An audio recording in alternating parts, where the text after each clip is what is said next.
Bonjour, moi c'est Kabibi Chaude, la conteuse africaine francophone. Je partage des histoires de vie réelles et vécues sur ma chaîne YouTube. Si c'est la première fois que tu tombes par hasard sur une de mes vidéos, n'hésite pas à rejoindre la team Kabibi Chaude en t'abonnant et surtout en cliquant sur la cloche de notification pour être au courant des vidéos que je partage.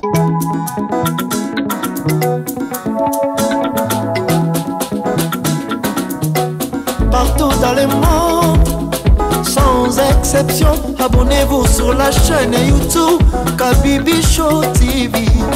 L'information en temps réel, Bonjour et bienvenue sur ma chaîne YouTube Kabibi Chaude TV. Yes! En chaleur, je suis heureuse de vous retrouver tous, nombreux, connectés, branchés, actifs et présents sur ma chaîne.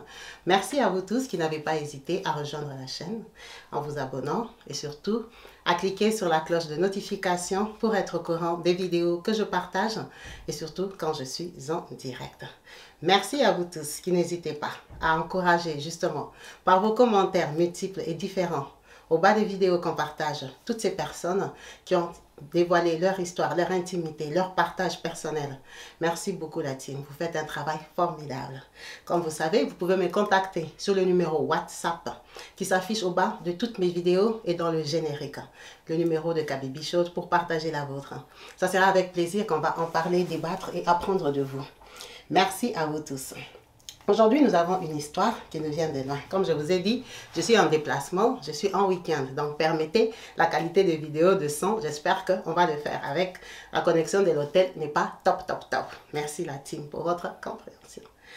Notre maman nous a contactés. C'est une maman congolaise, une maman de la team, qui nous partage son histoire parce que elle a été interpellée par les différents messages qui ont été adressés aux deux mamans qui ont partagé leurs histoires de couple. Donc, elle veut savoir si elle est dans le bon ou elle se comporte mal. Comme j'ai dit, on commande dans le respect, on encourage ou on dissuade avec des mots justes et respectueux surtout.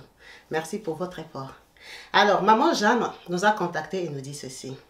Kabibi Chaude, je suis une maman congolaise. Mon histoire ne commence pas par moi, mais elle commence par ma mère. Qui est-elle? Sa maman est une maman de l'Équateur qui est née à Lissala. Lissala, c'est à l'Équateur, au Congo démocratique. Elle est la fille, alors je ne sais pas si on va l'appeler prêtre, moine, évêque ou qui que ce soit. C'est un monsieur qui était venu à l'Équateur pour prêcher la parole, les messieurs catholiques. C'était un monsieur qui habitait en tout cas avec les prêtres. Il a juste gratté une fille rapidement, elle est tombée enceinte. Et il a nié, il a dit que ce n'était pas lui, la fille a menti. Donc sa maman est née d'un papa qui a nié. Il a nié, il était encore au Congo, il a dit que ce n'est pas son enfant. Donc la grand-mère, elle avait l'air conne et bête. Elle a pointé le prêtre blanc. Le prêtre a dit que ce n'est pas pour lui. L'enfant est métis. Il a dit que ce n'est pas pour lui. Ils sont plusieurs prêtres. Comment elle a choisi seulement lui? Elle vient là-bas, tout le monde la connaît, ce n'est pas lui. Ça veut dire que sa maman ne connaît pas son papa. Mais ce qui est sûr, c'était des Belges. En tout cas, sa maman est belge. Belge de nationalité congolaise, Mungala. Elle est restée l'enfant de la grand-mère. Quand elle grandit, elle est très belle. Elle rencontre l'amour. Elle rencontre l'amour à 17 ans. Très jeune. Elle rencontre l'amour. Un villageois. Un monsieur là-bas, qui est à l'Équateur, qui fait le commerce. Il prend la maman, il lui fait 2 enfants. Ces 2 enfants-là, le monsieur décède. On l'a mordu par un serpent. Alors, c'était vraiment un serpent ou c'était autre chose, on ne sait pas. Mais la maman a dit à ses enfants qu'on avait mordu le monsieur là par un serpent. Bref, le monsieur décède, la maman reste avec 2 enfants. La famille du monsieur décide de récupérer les enfants. On lui dit, tu es trop jeune, tu es libre. C'est une femme métisse belge. C'est comme ça qu'elle tombe sur un intellectuel. La famille a choisi la maman pour lui. Donc, le monsieur là, lui, il a fait les études à Kinshasa. Sa famille là-bas à l'Équateur a choisi la maman là, qui a fait 2 enfants, avec le monsieur qu'on a mordu par les serpents. Ils l'ont choisi comme femme. Ils ont donné à leur fils. Bon, comme elle était aussi métisse, le monsieur n'a pas refusé. Déjà, elle n'avait plus d'enfants. Les enfants étaient dans l'ancienne belle famille. C'est comme ça qu'on épouse sa maman par son papa qui est intellectuel. Le papa vient prendre la maman à Lissala, à l'Équateur. Il l'amène à Kinshasa. La maman devient quinoise. Quand elle arrive à Kinshasa, elle met au monde 3 garçons. Après les 3 garçons, elle met au monde notre sœur Jeanne. Donc Jeanne, elle est 2 fois Ngala. Donc elle est Mungala du côté des papas, Mungala du côté des mamans, parce que maman belge là, son papa belge ne l'a pas reconnu. La vie continue. Ça veut dire que Jeanne, elle est métisse comme sa maman. Parce qu'elle me dit Kabibi, chez nous, leur papa est bien noir. Il y a des enfants, j'ai des frères qui sont noirs. Noirs comme papa. Et j'ai des frères qui sont marrons. Et nous sommes 3 qui sommes comme maman. Donc, elle est vraiment comme sa maman. Quand vous la voyez, vous pouvez croire qu'elle aussi a un papa blanc. Mais elle ressemble seulement à sa maman. Ça a sauté. Il y a des enfants qui ont pris papa, il y a des enfants qui ont pris maman. Ça veut dire que Jeanne est métisse. On va l'appeler comme ça, même si elle est carteron. Elle est métisse. Donc, quand ils arrivent à Kinshasa, le papa intellectuel qui est son père travaille. Le papa se bat, le papa bosse, le papa bosse, le papa bosse pour une société privée qui a beaucoup d'argent. Le papa a un titre, un poste normal, il n'est pas patron, il n'est pas, mais ça va. Le papa a acheté une maison. Cette maison-là, à l'époque, il a acheté à Barumbu. Barumbu, c'est une grande commune à Kinshasa. Il achète la maison, il installe la maman de Jeanne et ses enfants. Il commence à grandir, il commence à vivre. Et heureusement qu'il avait acheté cette maison-là. Les années passent, le papa a son travail, il y a un problème. Bon, on revient sur Jeanne. On va parler plus de Jeanne, c'est elle qui a appelé. Jeanne, quand elle grandissait, elle a été très sollicitée. Très sollicitée. Parce qu'à l'époque, là, les métis ne passaient pas inaperçus. Bon, jusqu'aujourd'hui, on ne va pas se cacher, même si vous êtes toujours fâchés. Qu'est-ce que tu crois? Les femmes noires sont belles, mais on ne va pas se cacher que les hommes africains en Afrique, la plupart ont le complexe des métis. Donc, Jeanne avait du succès déjà à 14 ans. Elle avait déjà ses petits copains, enfants. Elle connaissait les garçons. À l'âge de 16 ans, le papa de Jeanne, au travail, il y a eu disparition de beaucoup d'argent. Une grosse somme d'argent. On va dire quoi? Jeanne avait 16 ans. Son papa avait acheté la maison quand elle avait 13 ans. Ça faisait 3 ans qu'ils habitaient dans cette maison-là. Donc, 3 ans après, au travail, on remarque que l'argent a disparu. Donc, on dit que son papa et quelques collaborateurs sont des voleurs. Ils volent l'argent de la société. Les bruits ont commencé que même la maison qu'il a achetée à Barumbu, c'est l'argent volé de la société. Ça a commencé les problèmes. Le problème est qu'on a arrêté son papa et les collaborateurs. On les a arrêtés 6 dans cette société-là, que son papa a volé l'argent. Le papa de Jeanne va en prison. Quand il va en prison, la société, c'est une société privée. Le monsieur là commence à porter les plaintes contre toutes les personnes individuelles qu'il a arrêtées, qui doivent justifier leurs biens. Leur maison, ils ont acheté avec quoi? Quand vous justifiez, là, vous êtes déjà en prison pour vol. C'est l'anarchie. C'est comme ça que ça a fonctionné. Ça veut dire que le papa, il est en prison. Il a l'avocat qui doit justifier pour qu'on lui arrache pas la maison de Barumbu qu'il a achetée il y a 3 ans, quand il était même un peu sous-gradé. Bon, on suppose que tu n'as pas d'économie. Si tu avais des économies, tu dois justifier, elles viennent d'où? Complications. La maman métisse là reste avec les soucis, avec 7 ou 8 enfants à gérer. Le mari en prison.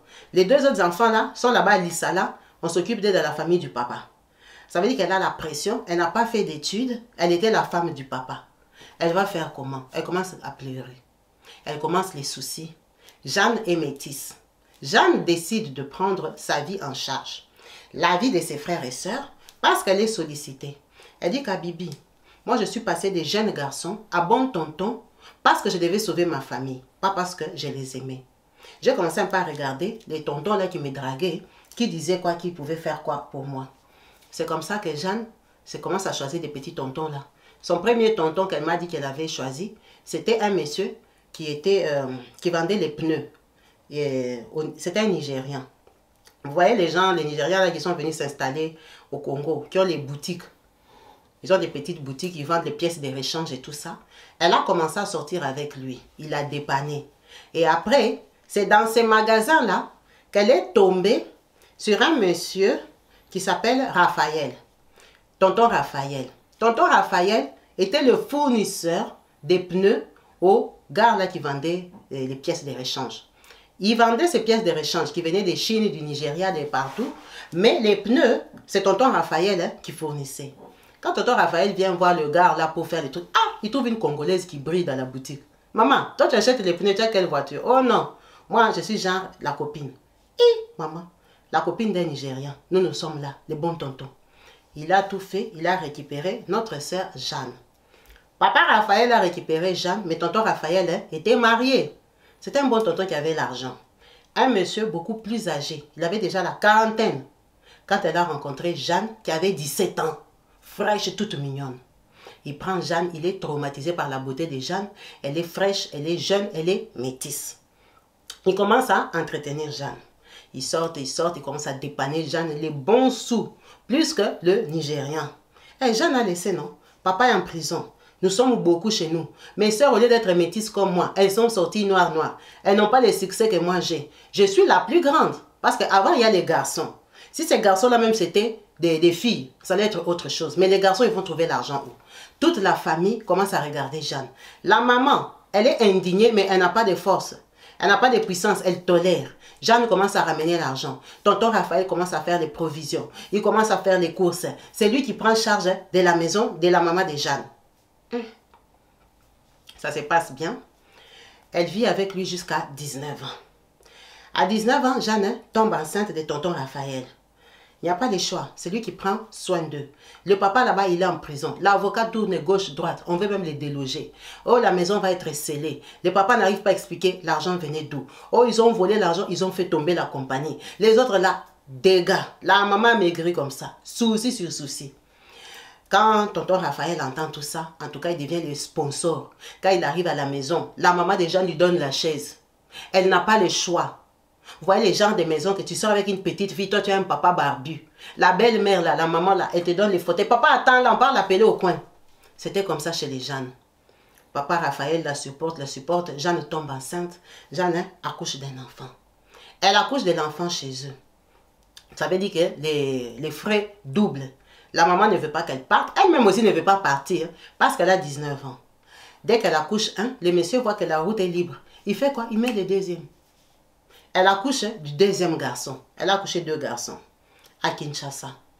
Bon, c'est chez ses parents. Les tantes parlent, les oncles parlent, les gens critiquent et tout et tout. Le monsieur, il a l'argent. Le monsieur là, il faisait les affaires entre Matadi, c'est la ville côtière, hein, là où il y a le port. Le plus grand port, je suppose, du Congo démocratique. Donc, tous les bateaux et tout ça, à cause de Matadi. Donc, ce monsieur-là était souvent à Matadi. Il faisait venir des conteneurs et tout ça, des choses qui venaient d'Europe, les pneus. Alors, il fournissait ça à Kinshasa. Il était tout le temps parti à Matadi. Sa femme était au courant qu'une petite métisse là à Kinshasa, en train de faire des enfants à ton mari. Donc, la femme là commence à bavarder, chercher Jeanne, déranger, parce qu'il commence à avoir les enfants. Alors, le papa là, il décide pour Jeanne d'aller l'installer à Matadi. À Matadi, là où lui part aussi souvent, par mois il part là-bas même 2 fois, 3 fois, ou quand il part, il traîne, il fait les 10 jours, 15 jours. Il dit, comme ma femme commence à trop déranger, te chercher, te palabrer, vouloir te taper, te faire je ne sais pas quoi, il préfère que toi tu ailles habiter à Matadi, comme ça tu as la paix. Et Jeanne aussi ça l'arrangeait parce que la maman là est vieille, la maman elle était âgée, elle connaissait la vie, connaissait Kinshasa, la femme d'un bon tonton, qui n'est pas facile. Donc on prend Jeanne là, on part installer à Matadi. À Matadi, Jeanne part avec un de ses petits frères. Elle part habiter là-bas avec ses 2 enfants. Donc lui il lui prend la maison à Matadi. Elle commence à vivre à Matadi. Sa maman reste. Avant de partir, sa maman lui a dit, c'est toi qui tiens cette maison. Tu ne peux pas partir comme ça, tu nous abandonnes. Il faut que tu trouves une solution. On ne peut pas être seulement Pechakoku, Kabelangai, Pesangai et tout ça au téléphone. C'est mieux que tu nous laisses un business. Sa maman là n'est pas vieille, hein. Parce que la maman là, elle avait mis au monde aussi à 17 ans avec les prêtres. Enfin, elle avait mis au monde ses enfants. Le mari est mort, elle était jeune. Donc la maman de Jeanne même, elle est beaucoup plus jeune que le papa qui est en prison. Donc, Jeanne décide avec sa maman qu'elles vont faire des commerces. Le commerce des pagnes, Itex Africa. Itex Africa, ce sont des pagnes qu'on fabrique au Congo. Ce sont des pagnes congolais. Lisez-ni à Kinshasa. Ce ne sont pas des pagnes très chères, hein? Je crois que c'est 25 $, 30 $, ça dépend. Donc, ce sont des pagnes de bonne qualité. Ils décident qu'ils vont commencer à être revendeurs des Itex Afrique. Ils partent, ils font la négociation, dossier et tout ça pour être livrés par eux-mêmes. C'est comme ça que Jeanne prend la place à sa maman au marché, au grand marché de Kinshasa, pour vendre les pagnes Itex Afrique. Elle part à Matadi, comme le mari là. Vu que maintenant il a une femme à Matadi qui est Jeanne, sa métisse, sa coquette, il ne viendra plus pour 10 jours. Il viendra même 3 semaines. Non? Il viendra 2 semaines. Si la femme là de Kinshasa l'énerve, il part traîner à Matadi. Donc, Jeanne aussi décide de faire le même commerce que sa maman parce que son mari fait des va-et-vient avec des grands cars, avec des grosses voitures. Il peut prendre les pagnes. C'est comme ça que Jeanne devient commerçante. Jeanne arrive à Matadi, elle commence à vendre les pagnes. Elle va vendre à qui? C'est une quinoise. Donc elle doit chercher les tatas là des mouvements. Jeanne part chercher une dame là qui s'appelle Ya Léonie. Ya Léonie, c'est une ancienne quinoise. Elle vient de Kinshasa. Ce n'est pas une femme de Matadi. Elle est venue s'installer là-bas pour le business, l'argent. Ya Léonie avait ouvert son bar. Son bar là, donc elle est accessible. Ya Léonie connaît les gens des mouvements. Les tatas de Matadi là qui ont l'argent, leurs maris sont en mission, ils habitent là-bas. Voilà, c'est un bar un peu tendance. Quand Jeanne arrive, elle comprend que c'est là-bas que les choses se passent. Elle part caler là-bas. Ya Léonie et Mungala, comme elle. Ce sont les gens qui viennent tous de l'Équateur. Ma petite, welcome. Parce qu'au Bas-Congo, ce sont les Bas-Congo. Mais elle trouve une Yaya qui est Mungala. Ça devient sa petite de dedans. Commence à négocier avec Ya Léonie. Ya Léonie, comme elle connaît beaucoup de gens de Matadi, prenant qu'elle lui donne les pagnes à 20 $, Ya Léonie vend à 22 $. Voilà, il y a un petit intérêt. Ya Léonie a ajouté quelque chose, sans compter qu'elle-même lui donne des cadeaux. Et puis Ya Léonie, elle est au bar, elle te propose, elle gagne 5 $, 2 $, 3 $ dessus. C'est pas grave. Elle, son business, c'est la bière. Du coup, quand tonton Raphaël n'est pas là, Jeanne, c'est une métisse. C'est une métisse de Kinshasa. Hein? Ça veut dire qu'elle passe s'asseoir au bar de Ya Léonie. Jeanne fait vendre la bière, elle est métisse. Ah, on ne va pas se cacher. Quand Jeanne s'assoit comme ça, elle met les lentilles vertes. Les hommes là qui viennent de Matadi, dédouaner leur voiture, dédouaner leur conteneur, ils arrivent chez Ya Léonie. Il la trouve avec une métisse là assise. Elle dit, c'est ma petite soeur Mungala. Jeanne vient de Kinshasa. Les hommes vont acheter la bière, les champagnes, les poissons, les tout ça. Ya Léonie va vendre. Elle sait que Jeanne a son mari. Jeanne aussi ne va pas les aimer. Et il vient seulement. Jeanne fait tourner les bars. En plus, elle a les pagnes de Itex Afrique. Jeanne commence à connaître les bonnes tatas de Matadi. Et elle a fait sa place. La vie, c'est comme ça. Quand le mari vient, elle est portée disparue. C'est toujours comme ça. Elle fonctionnait. En tout cas, elle a habité à Matadi 3 ans. Elle est devenue une femme de Matadi. À Matadi, là même, son mari voulait lui acheter des terrains. Elle a dit, moi, je ne suis pas du Bas-Congo, papa. Tu vas m'acheter des terrains à Matadi. Ça veut dire quoi? Ils évoluent. Qu'est-ce qui se passe à Matadi? Un jour à Matadi, elle est au bar chez Ya Léonie. Un monsieur là vient. Elle partait au bar, elle ne trompait pas son mari. Hein. Elle faisait vendre la bière et les pagnes à Ya Léonie. Un monsieur vient, il s'appelle René. Ton René vient de l'Allemagne. Il vient de l'Allemagne. En fait, il est descendu à Kinshasa. Il est venu dédouaner ses conteneurs à Matadi. Parce que tout le monde va là-bas. Il y a beaucoup de Parisiens, des Banapoto, les Jika. René vient. Une belle fille comme ça, qu'est-ce qu'elle fait à Matadi? Oh, c'est ma petite. Il discute, et moi René, moi je suis amoureux, moi je suis craqué, moi vraiment, tu peux pas être belle comme ça, tu habites à Matadi. Nous là même en Allemagne, on n'a pas la qualité ici, maman, moi je t'aime. Elle dit, moi j'ai 2 enfants, Yaya, ce n'est pas un problème. Moi je suis en Allemagne, je vais te faire monter, je vais t'amener en Europe et tout ça. Elle lui a bien dit que c'est un homme qui l'a installé là-bas. Il t'a épousé, oh non, il a sa femme. Yaya, toi une belle fille comme ça, le papa a quel âge? Oh, car il y a 40 et quelques, il va sur 50. Toi tu as quel âge? Hein? Aimons-nous entre jeunes. Le monsieur là, la trentaine. L'autre là, le papa là, il va vers 50. Il a dit, moi, je m'en fous. Je te fais venir en Europe, tu es ma femme. Il a ouvert les yeux à Jeanne. Jeanne a causé qu'il y a Léonie, a dit, petite. Le mariage de voler là, c'est un genre. C'est mieux, tu prends pour toi. Les gars, c'est des sérieux, mais la tête. La vie, c'est comme ça. Lui-même aussi, il vole, non? Toi aussi, il vole un peu. Donc, elle est sortie avec René. Elle dit, Yaya, c'est la première personne avec qui je suis sortie que j'ai trompé avec mon mari. Sinon, moi, j'étais maligne. J'allais seulement faire vendre la bière à Ya Léonie. Elle est sortie avec René. Le temps qu'il prenait ses conteneurs là-bas, René l'a dépanné l'argent et tout ça. Un bon garçon d'Europe, conscient que la fille sera avec quelqu'un. Il lui dit, écoute, maintenant comme on est sorti là, moi je ne peux pas te laisser ici. Je monte avec toi à Kinshasa. Je ne vais pas vendre le conteneur. On part à Kinshasa, on fait Inde. Toi, moi je te fais monter. Le gars a appelé les gens de l'Allemagne et tout ça devant elle. Elle lui dit, je ne peux pas faire ça. Si tu vas le faire. René l'a convaincu. Jeanne a quitté Matadi. Est partie à Kinshasa avec René. Elle a laissé les enfants et son petit frère. Elle a menti à son mari qu'il y a urgence à Kinshasa. Jeanne est montée à Kinshasa. Quand elle arrive là-bas, elle dit que c'est problème des familles. Jeanne est seulement genre dans la famille, alors qu'elle est avec René, qui vient d'Europe. Régner. Ils ont régné, fait l'ambiance, fait la vie à Kinshasa. Le mari à Kinshasa, Jeanne à Kinshasa, il sait mais il ne la voit pas. Jeanne patrouille. Donc elle me dit qu'Abibi, sur les 5 jours que j'ai fait à Kinshasa, j'ai vu mon mari une fois. Bon, son mari, le papa de ses enfants, il n'a pas épousé. Mais elle l'a vu une fois. Elle a créé un problème de famille.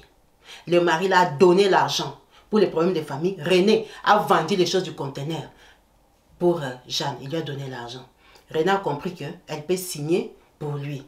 L'amour c'est bon, c'est tokos. Moi je rentre en Allemagne. Je vais te faire monter. Arrange-toi pour venir. Pas René monte. Quand René monte, Jeanne est déjà rentrée à Matadi, non? Elle continue le mariage. Ils sont en contact. Le mari là, il vient, il fait les 10 jours, il part.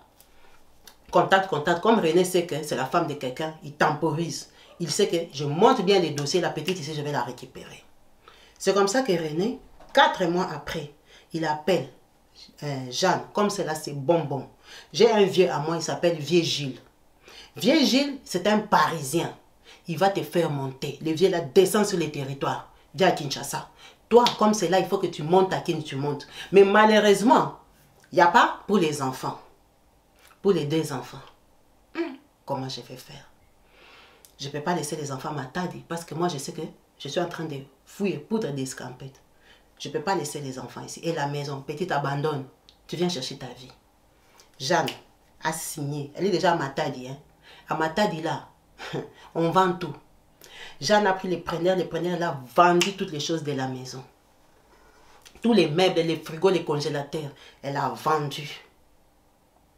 Elle a pris son petit frère et les 2 enfants, retour au bercail, chez sa maman. Son papa est toujours en prison. Le mari ne sait pas. Donc, Jeanne, on lui a dit, tu vas voyager mercredi. Elle est arrivée à Kinshasa mardi. Jusqu'à lundi soir, elle causait avec son mari à Matadi. Elle est en train de vendre les trucs. Donc, les maris tokos, normal. Il sait que les petits du quartier, les mouvements, savent que maman Jeanne est à Matadi. Jeanne est arrivée, excusez-moi, mardi à Kinshasa. Mercredi, on a fait monter Jeanne. Jeanne a laissé les 2 enfants à sa maman. C'était un business sûr. Jeanne ne monte pas, elle tombe en France. Jeanne tombe en France. Quand elle arrive en France, elle doit dire à tonton Raphaël, le papa de ses enfants, que j'ai fui le mariage. Les enfants sont à Kinshasa chez maman.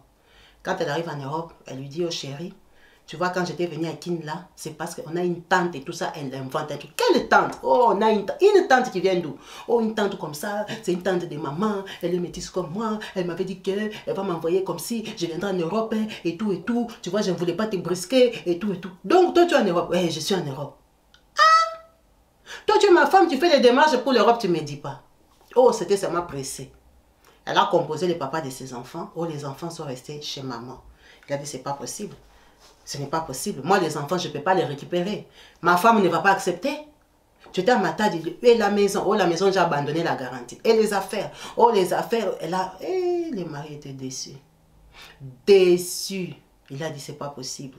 Tu ne peux pas me trahir comme ça. Toi, prends seulement les enfants. Est-ce qu'il y a quoi? Le mari n'a pas compris que c'était un homme qui l'a fait monter. Il est resté vraiment, comme on dit, un pied en l'air, un pied en bas. Jeanne arrive à Paris. Là, elle arrive, elle est chez tonton Gilles, le monsieur qui l'a fait monter. Elle appelle son chéri, René. Et René. Tout ça là, je vous raconte, hein, c'est... On n'est pas Schengen, hein. C'est pas encore Schengen. Si tu es en France, tu vas aller en Allemagne, tu es Congolais, il faut les visas. En tout cas, il faut que tu montres un passeport pour traverser les frontières. Donc, Jeanne est tombée en France. Maintenant, il faut chercher la stratégie pour l'amener en Allemagne. Ça veut dire qu'elle habite chez tonton Gilles. Chez tonton Gilles là, tonton Gilles est marié. Il a sa femme et les enfants. Il est indiqueur, comme on dit, il fait monter les gens.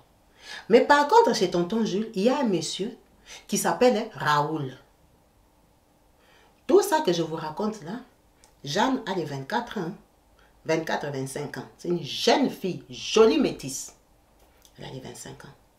Le monsieur là, Raoul, il a aussi les 45 ans, 46 ans, comme le tonton là qu'elle a laissé à Kinshasa, le papa de ses enfants. Donc Jeanne, elle n'a pas peur des vieux, hein? Elle est habituée. Le papa de ses enfants, c'est un vieux par rapport à elle. Donc, tonton Raoul, il habite chez tonton Jules. Pourquoi? Parce que la femme de tonton Raoul a chassé tonton Raoul. Non, je m'explique mal. La vérité, c'est quoi? Tonton Raoul venait de prison.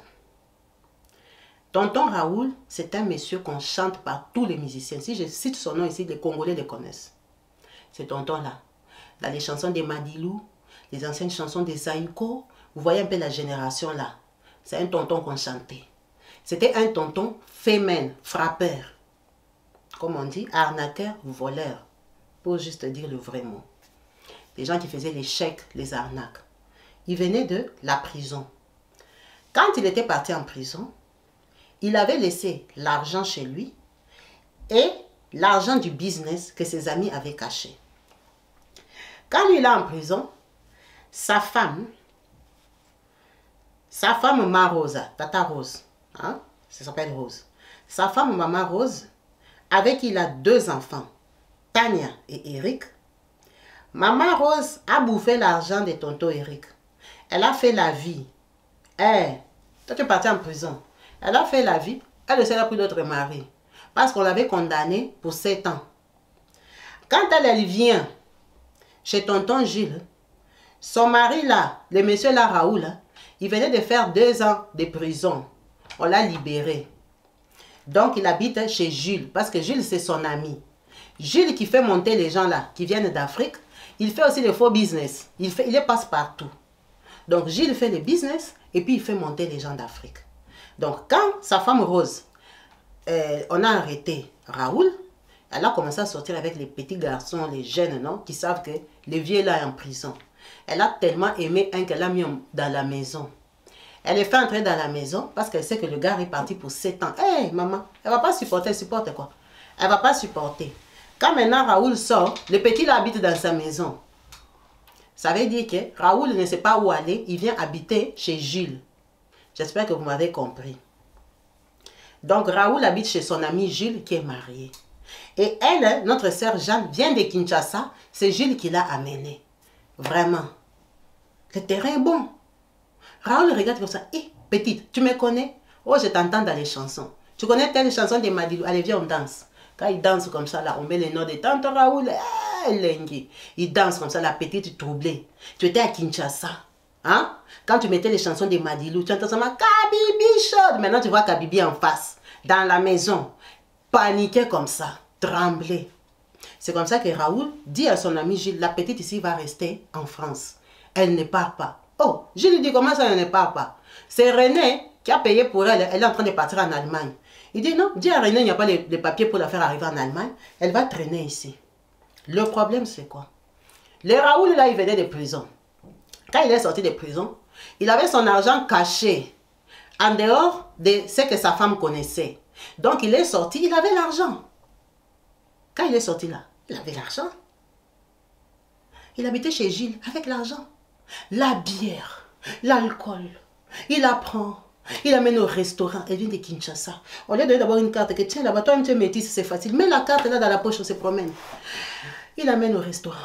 Il part au Ouganda, au bar des Congolais là-bas. Raoul, viens Raoul, prêtre, président. Viens Raoul, donne l'argent. Pourtant, il vient de prison. Il n'a pas la maison. Il habite chez son ami. La femme de son ami là, elle demande l'argent tous les jours. Jeanne a dit, Paname c'est parler. Hein? Ça c'est qui même? Le tonton là qu'on chante, c'est un lourd comme ça. Elle dit qu'Abibi, prise définition, c'est ce qu'il m'a fait. Il a pris Jeanne. Ils sont partis à Montpiété. Montpiété, à Paris, c'est un endroit où tu peux donner tes bijoux en gage. Donc, tu prends tes bijoux en or, tu pars peut-être On va voir la valeur.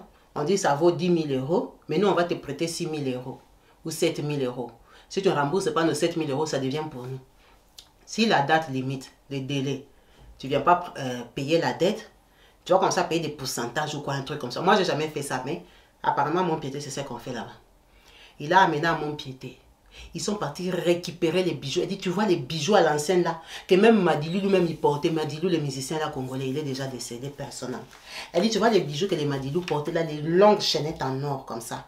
Les tontons là, ils achetaient ça en Belgique, en Verse. Il a sorti. Et beaucoup de bijoux, comme il m'a dit, maman, les bijoux en or, avec des têtes, avec des pierres rouges. Hein?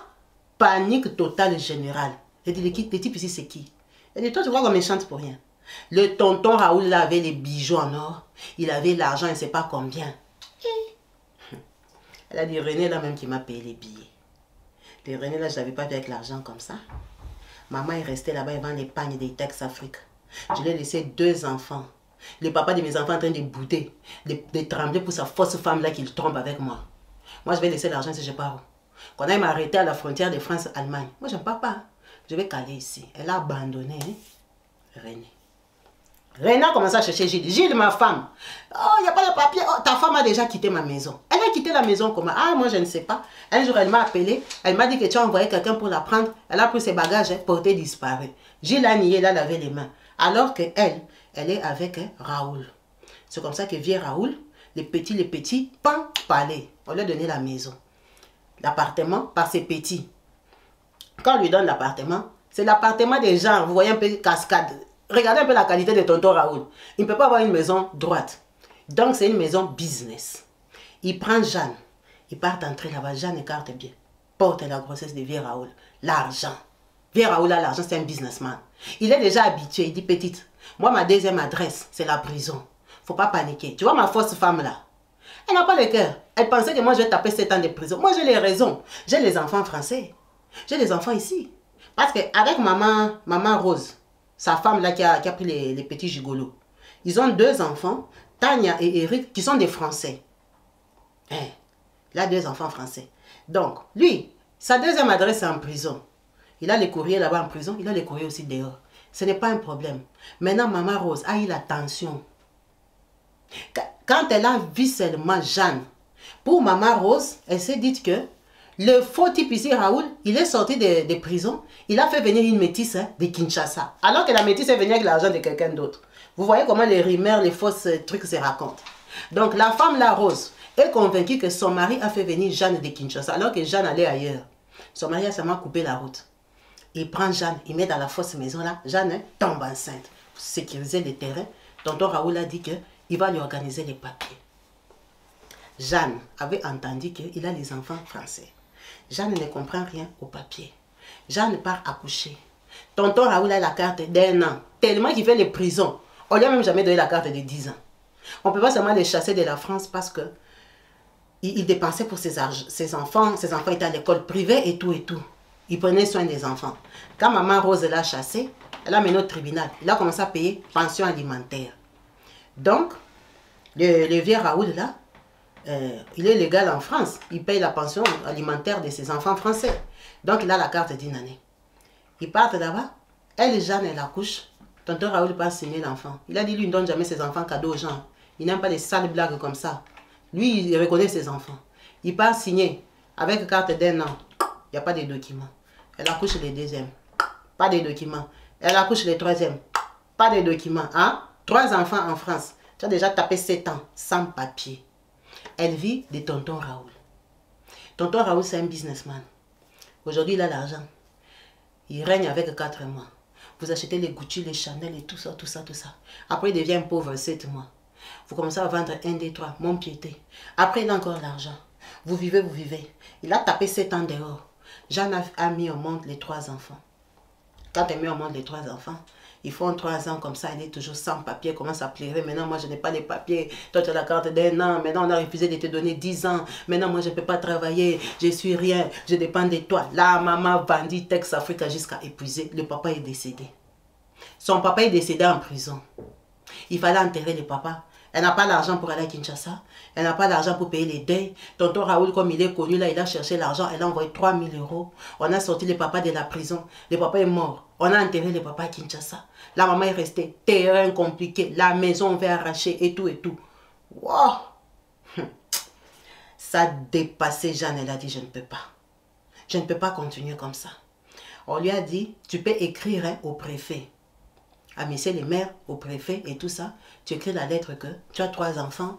Tu veux t'en occuper, patati patata. Elle écrit comme ça. Le préfet lui répond non, au revoir. Tu peux rentrer chez vous au Congo. Il n'y a pas de papiers à te donner. Ah, Jeanne vraiment, Paris l'a dépassé. Prise de définition, c'était quoi? On a arrêté Vieux Raoul. Quand on arrête Vieux Raoul, elle et Vieux Raoul, ils habitent dans l'appartement COP. Coopération, business. Ce n'est pas l'appartement de Vieux Raoul. Elle me dit avec Vieux Raoul. Ils ont déménagé 3 fois. C'était les appartements de ces petits. Maintenant, dernier appartement où ils habitaient, il y avait la moisissure. La moisissure là, ça donnait si c'est l'asthme, si c'est quoi à son enfant. Ça rendait son enfant malade. Donc avec la moisissure, sans papier, Vieux Raoul en prison. Tu as que les Gucci et les Chanel dans la maison. Jeanne a attrapé la tête. Je vais faire comment? Les types ici, c'est lui qui nous prend en charge. Elle est partie écrire au préfet, ça c'est là commencé les deuils. Écrit les lettres recommandées au préfet. Comme les préfets de France se respectent. Hein. Les préfets lisent les courriers. Elle a écrit au préfet, elle lui a dit la vérité. J'ai 3 enfants. Mon mari, on vient de l'arrêter. J'habite dans un squat. Comme elle-même elle a dit, j'habite dans un squat où il y a l'humidité. Mon enfant a l'asthme. Malheureusement, c'est pris en charge par la sécurité sociale. C'est la France qui paye pour ça parce que moi, je ne peux pas payer. Je ne peux pas travailler. Je ne peux pas comme si papa préfet, s'il vous plaît. Elle a pleuré dans la lettre. Elle a même mis les larmes. Le préfet a regardé comme ça. Il a dit, c'est pas possible. Quand le préfet a calculé, cette femme ici, la France prend en charge les maladies, les transports, les conneries comme ça. Non, non, non, non, non. Pourquoi notre pays doit payer pour elle? Qu'on lui donne des papiers, qu'elle aille travailler, elle va prendre en charge ses enfants. Le préfet a répondu favorablement. Elle était à 9 ans en France sans papier. Mère de 3 enfants. Les enfants vont à l'école. Hein? En France, l'école est obligatoire. Ouf, Jeanne a eu les papiers. Jeanne a eu les papiers. Vieux Raoul est en prison. On l'a arrêté pour 4 ans. Vieux Raoul reste en prison. Jeanne, elle a fait, avant qu'elle ait les papiers, elle avait déjà fait 1 an en prison. Donc elle a les papiers directement. Elle commence femme de chambre. Travail le plus rapide. Elle commence à faire femme de chambre et tout et tout. Elle a pris les CDI. Elle fait l'intérim. Elle se bat. Elle cherche l'argent. À la mairie tous les jours les courriers. Je vais à la maison. Elle part à HLM. Elle part toutes les démarches de la France. Jeanne a fait 1 an et demi dans les squats. Dieu merci, on ne l'avait pas délogée par les petits de son mari, malgré les demandes là. À Paris à la liste. Finalement, on vient lui donner un foyer des jeunes travailleurs. Quand on lui donne ça, elle part, elle a les fiches de paye. Parce que tu dois suivre la formule. Elle part au foyer, jeune travailleur avec les 2 enfants. Là, c'est quand même un peu vivable, hein, comme elle travaille. Et c'est quand on libère son mari. Son mari a fait 2 ans et demi en prison sur 4. Bonne conduite. C'est un ancien prisonnier. Il sait comment il faut se conduire en prison pour ne pas taper la peine. Il a fait 2 ans et demi en prison. Ok. Quand il sort de la prison, vous voyez bien qu'elle avait rencontré les messieurs, elle avait 46 ans. Elle a fait 9 ans sans papier. Il avait 55 ans. Il a fait 2 ans de prison. Il avait combien? 57 ans. Quand il sort, il a 57 ans. Jeanne a quel âge? Jeanne est dans la trentaine. Jeanne est très jeune, avec un vieux papa. Un frappeur, c'est pas grave. Quand il y a l'argent, on s'en fout de l'âge. Quand il sort, ils sont habitués à leur rythme de vie. Elle lui dit, écoute, moi, ta vie ici me dépasse. Ta vie ici me dépasse. Toi, comment? Toi, tu peux aller en prison comme ça, tu me laisses dans les problèmes. Avec l'enfant, tu m'as laissé avec le bébé. Non. Cette fois-ci, cherche les boulots. Les choses de frappe là, ça ne marche pas. En France, on sait déjà tout ce que vous faites. Ça ne sert à rien. Cherche seulement le travail. Regarde un tel travail. Regarde, lui va aller faire quel boulot? Lui, il ne sait pas travailler. Depuis qu'il est en Europe, il est frappeur. Elle a dit, tu vas chercher le boulot. Elle a commencé les problèmes. Tu vas chercher les boulots. Ils sont au foyer.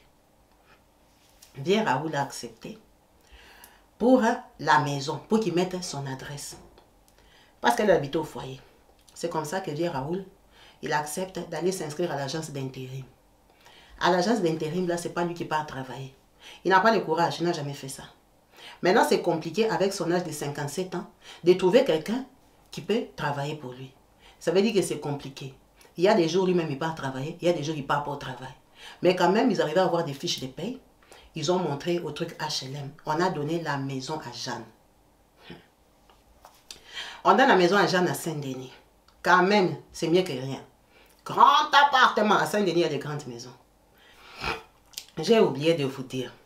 Quand Vieux Raoul était en prison, sa fille Tania, qu'il a mis au monde avec Maman Rose, sa première femme, on l'avait engrossée. On avait engrossé Tania par un garçon qui apparemment était déjà sorti avec Maman Rose, sa maman. Comme sa maman aimait les petits garçons. Un de ses copains a engrossé Tania. Ça fait des dégâts. Maman Rose a chassé Tania. Quand on chasse Tania, elle, Jeanne, c'est la femme de son papa, non? Parce que les enfants venaient. Ils aimaient leur papa. Leur papa en plus, il avait l'argent.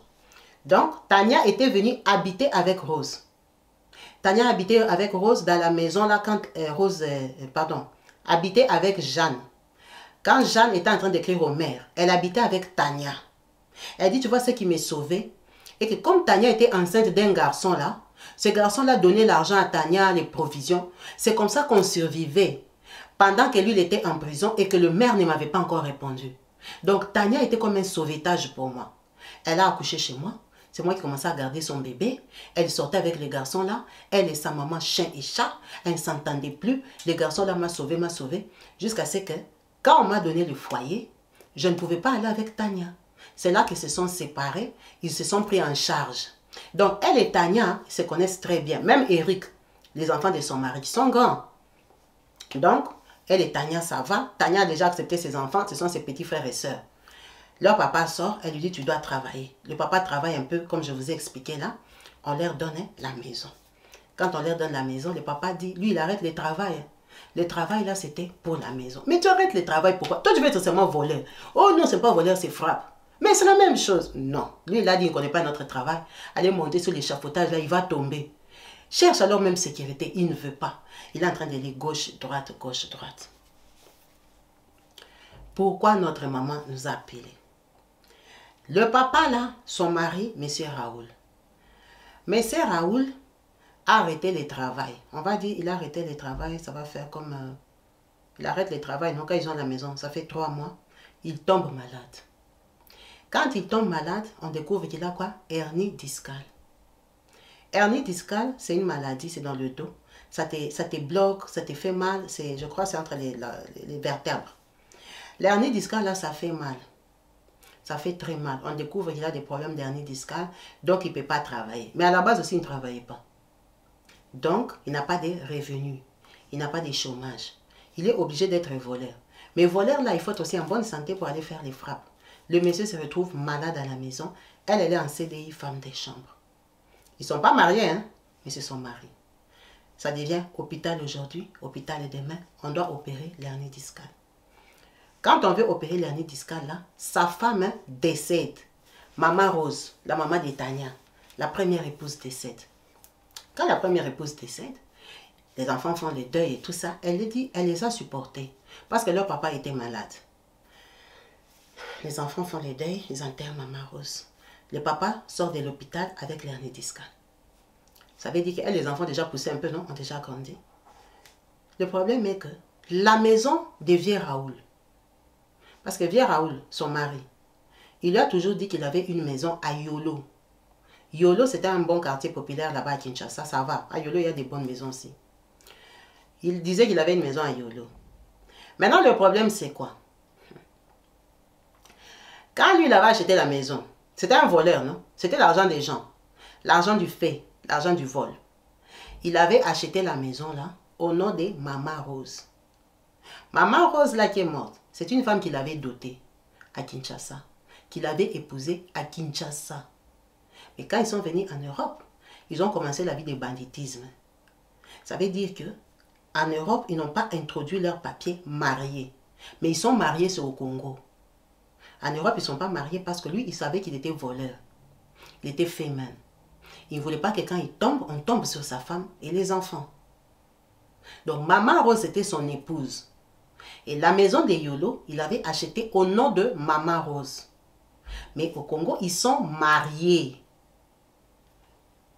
mariés, bien commun. C'est pour eux deux. Mais ils habitent en Europe. En Europe, ils ne sont pas mariés. Ils sont chacun. C'était leur calcul qu'à la retraite, ils vont rentrer au Congo dans leur maison. Mais lui, on l'a arrêté. Maman Rose a déconné, a pris les petits beaux gosses, les gigolos. Elle l'a mis dans la maison. Le mariage est terminé en Europe. En Europe, Maman Rose est femme seule. Il va l'amener où? Maintenant, Maman Rose est décédée. Quand Maman Rose décède, les enfants, là, 1 an après, leur papa est malade, il vient de l'hôpital et tout ça. Tania et Eric décident d'aller vendre la maison de Maman Rose. Elle dit non.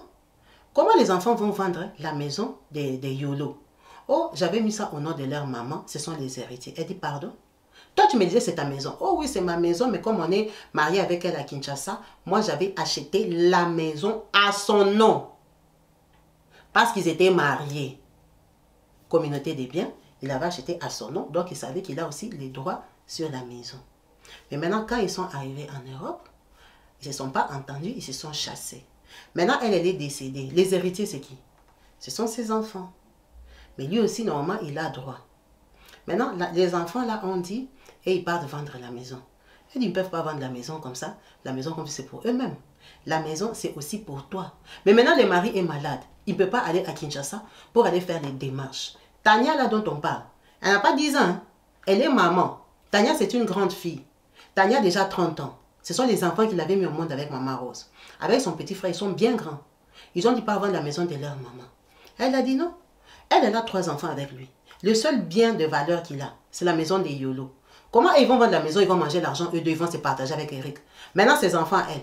Lui aussi, il a droit, non? C'est mariage, hein? Bien commun. Bien commun, là, c'est quoi la loi au Congo? Quand vous achetez bien commun, vous vous mariez en bien commun. Mais maintenant, dans bien commun, lui, il a acheté la maison à sa femme. Parce qu'au cas où ça chauffe, on ne peut pas arracher la maison de sa femme, non? C'était ça l'idée. Donc, la maison est au nom de sa femme. Il n'y a pas son nom. Mais lui, il comptait sur bien commun. Maintenant, quand ils sont arrivés ici, Tania, quand elle est venue, non? Elle, ça fait combien d'années qu'elle vit avec Vieux Raoul? Ça fait longtemps. Donc, la maman Rose là a considéré que la maison, c'était pour elle. Elle est rentrée à Kinshasa. Comme il ne la gérait plus, elle a dit que c'était abandon conjugal et tout ça. Comme lui, il reconnaissait les enfants, elle a prouvé qu'il vit avec une autre femme, ce n'est plus son mari, à Kinshasa. Mais lui, on ne lui a pas donné la démarche parce qu'il était en prison. Il ne sait pas tout ça. Donc lui et Maman Rose, c'est comme si à Kinshasa, il avait abandonné Maman Rose. On a déclaré abandon conjugal depuis Kinshasa. Est-ce que c'est une vraie démarche? Elle ne sait pas. Mais apparemment, c'est ce que Maman Rose avait fait. Donc lui, comme il était en prison, il n'y avait pas son consentement de divorce. Avec le nombre d'années que lui, il a fait avec elle, qu'elle a pu prouver qu'il ne vit plus avec elle, qu'il a déjà quitté, et tout ça.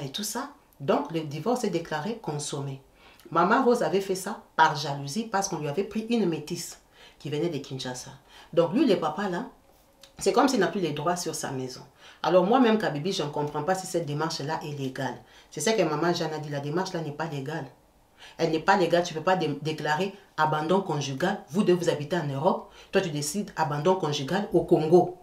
Comment au Congo ils vont vérifier que c'est abandon conjugal?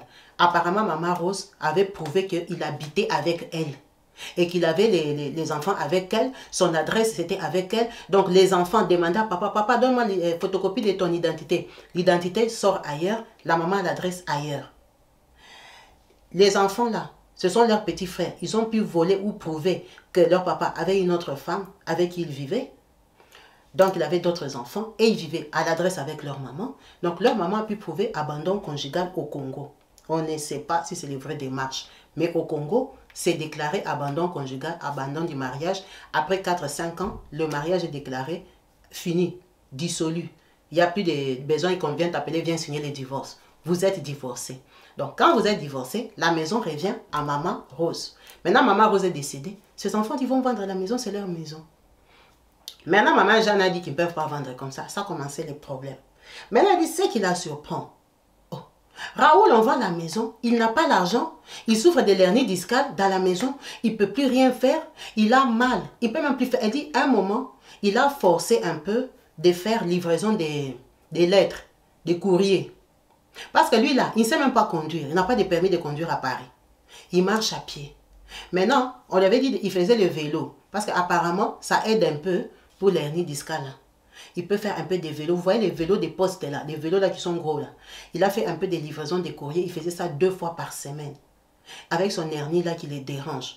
À son âge là de 60 ans, on lui a dit qu'il fasse formation. Il peut pas travailler 35 heures en fait.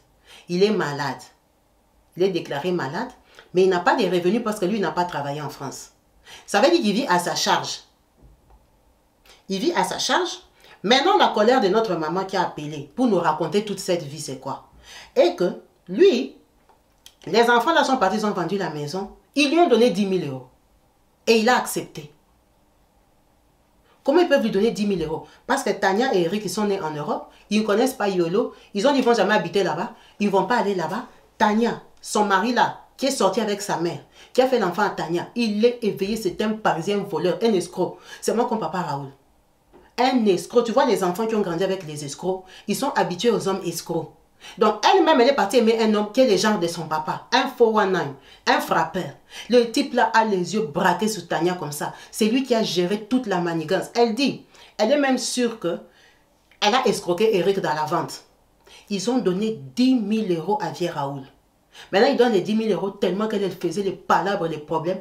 Il a pris 9 000. Il lui a donné, il a gardé que 1 000 euros. Il dit, qu'est-ce que je vais faire avec 9 000 euros? Le seul bien qu'il avait, ses enfants vendent la maison, lui donnent 10 000 euros, 9 000 euros. 10 000 euros, il accepte. Elle a dit, elle va porter plainte à Tania et à Eric. Ça a pété entre eux. Ça a bardé. À Paris, là, ils ne s'entendent plus avec Tania et Eric. Ils ne s'entendent plus parce qu'elle veut l'argent de la maison de leur maman. Pendant que leur maman, elle ne travaille pas, c'est l'argent de Vieux Raoul. Elle lui a dit, toi, ton papa est malade. Tu ne peux même pas te rendre compte que ton papa n'a pas de revenus. Vous allez vendre cette maison-là 145 000 euros. Parce que c'était une maison du coin, ils avaient modifié, comme c'était un frappeur. Il avait arrangé sa maison, c'est une bonne parcelle à Yolo. Ils vendent la maison 145 000 euros. Ils prennent 10 000, ils donnent à leur papa. Le reste, là, ils se partagent entre eux. Elle dit, mais tes petits frères, elle dit, oh, ces petits frères n'étaient pas là quand les papas avaient acheté. Leurs petits frères, ce n'est pas la maison de leur papa, c'est la maison de leur maman. Ils avaient quitté leur maman avait fait des travaux après, patati patata. Elle, comme elle ne connaît pas la maison. Le mari lui a donné les 9 000, il a gardé que 1 000. Mais il ne produit plus. Comme il est malade, il a maintenant un peu peur de prendre les risques, de faire des faits là, des grosses frappes là, parce qu'il peut se retrouver en prison malade. Maintenant, ce qu'il fait, il finance les frappeurs, les petits frappeurs là, les petits voleurs là. Lui, il peut financer. Vous lui amenez un business, que oh vieux, on va aller voler, je ne sais pas quoi, là-bas, on va faire un chèque et tout, et tout, et tout. Lui, il vous donne les combines, il vous finance l'argent. L'argent que vous allez mettre dans les comptes d'ouverture et tout et tout. Lui, il vous finance. Vous allez voler. Si on attrape, c'est vous qu'on attrape. Il n'est pas dedans. Mais, quand tu finances comme ça, quand ça ne marche pas, ton argent est perdu, non? Elle dit, imagine, il jette l'argent dans les conneries comme ça. Il lui a donné que 9 000 euros. Il ne travaille pas. Parfois, il peut gratter 1 500. Après 2 mois, elle dit, je suis fatiguée de lui. Je suis épuisée de lui. Épuisée de lui. Elle ne supporte pas. Notre maman ici aura 41 ans cette année. Elle n'est pas vieille.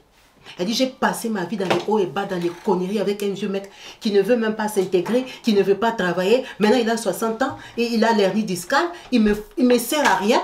Il n'a pas de revenus. Il habite chez moi. Il est même... Ça l'énerve. Hein.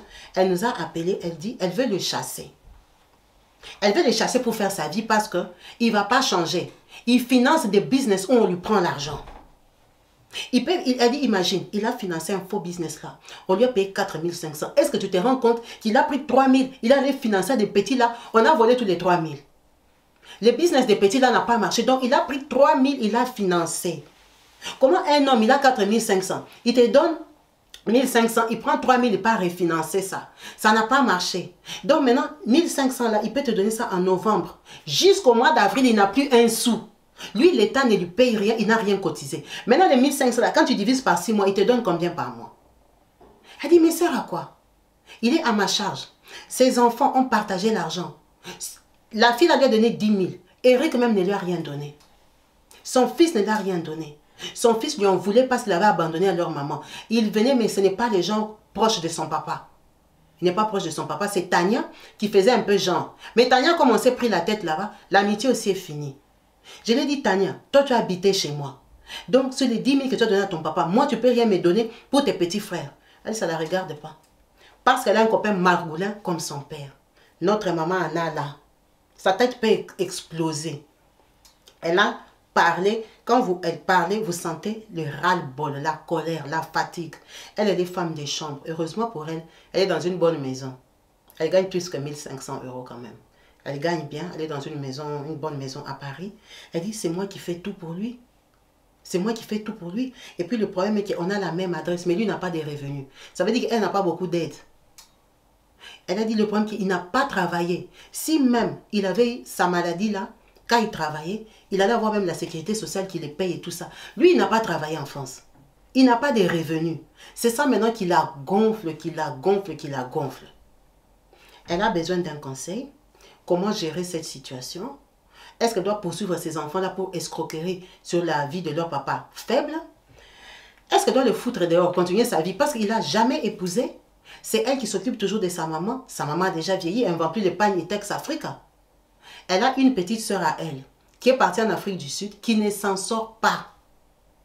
Qui ne s'en sort pas, elle est en train de chercher la route pour venir ici en Europe. Elle dit, imagine moi parfois, je dois encore envoyer l'argent en Afrique du Sud à ma petite sœur, même 50, même 100, parce qu'elle ne s'en sort pas en Afrique du Sud. Elle est dépassée, la vie, elle a les ras-le-bol.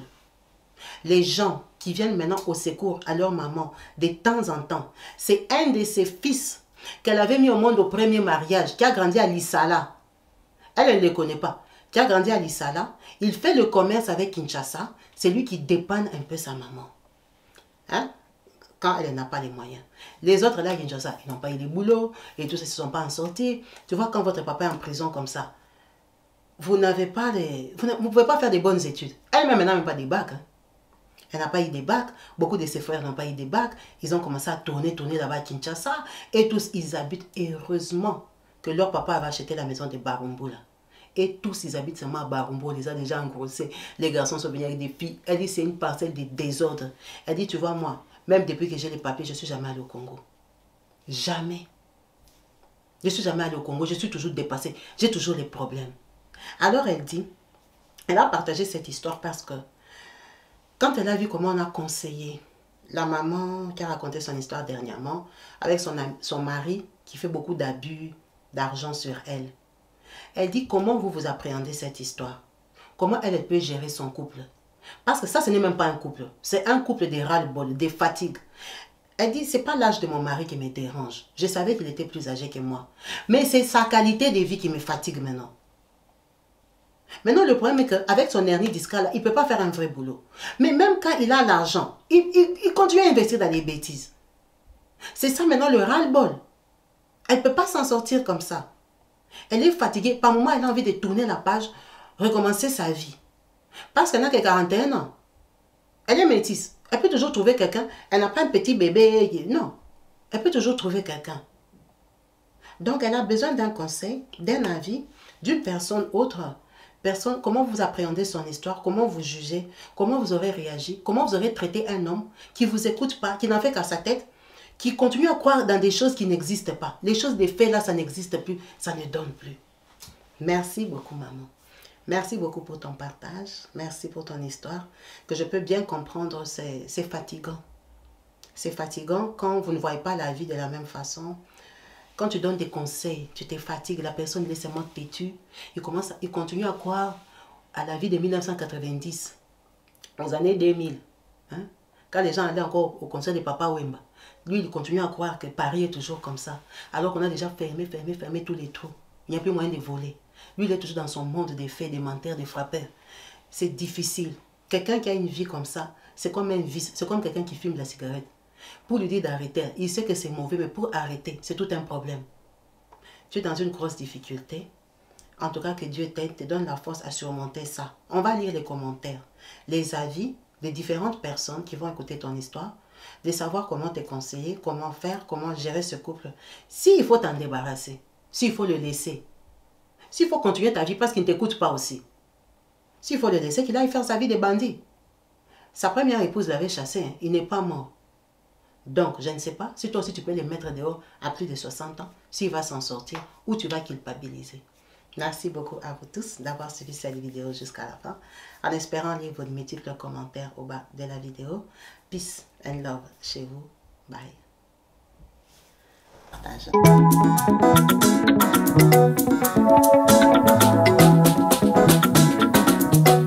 Partout dans le monde, sans exception, abonnez-vous sur la chaîne YouTube Kabibi Show TV. L'information en temps réel, Allez. Oh, partout dans le monde, Bibalete, Kakamoko, c'est Kabibi Show TV. Allez, s'abonner, abonnez-vous massivement, s'abonner, abonnez-vous massivement, s'abonner, abonnez-vous. Oh Mama Kabibi, moi si ya mayele, Mama Kabibi, Mama Yama Solo, Mama Kabibi, la chaîne est actuelle, Mama Kabibi, information dans la source, oh, en temps réel, on parle de la réalité, de nos vies et nos parcours que nous traversons chez Mama Kabibi. Nous recevons des conseils, des avis de qualité. Dans la team Kabibi Show, la team de qualité, c'est la team d'exception. Oh Mama Kabibi, Mama africaine, Mama Kabibi, Bendele ya mboka chez Mama Kabibi. Moi si kitoko, Mama Kabibi, la sagesse, la différence. Elle nous parle des histoires réelles, l'histoire vécue, remplie des émotions, avec éloquence classe, la maman de la francophonie, Maman Kabibi, Kabibi Show TV, Maman Kabibi, Mama ya bana, Mama Kabibi, Mama ya boboto, Mama Kabibi, Kabibi Show, Kabibi wetwe. La team Kabibi Show TV, Bendele ya mboka, topesi olongonya. Kabibi Show, abonnez-vous massivement, abonnez-vous massivement, abonnez-vous massivement. Topanza sango ya Kabibi Show TV, toyoki na matoi tomoni na miso tondimi, tobeteli yo maboko. La team Kabibi Show, Kabibi Show, Kabibi Show. Abonnez-vous massivement, abonnez-vous massivement, abonnez-vous massivement.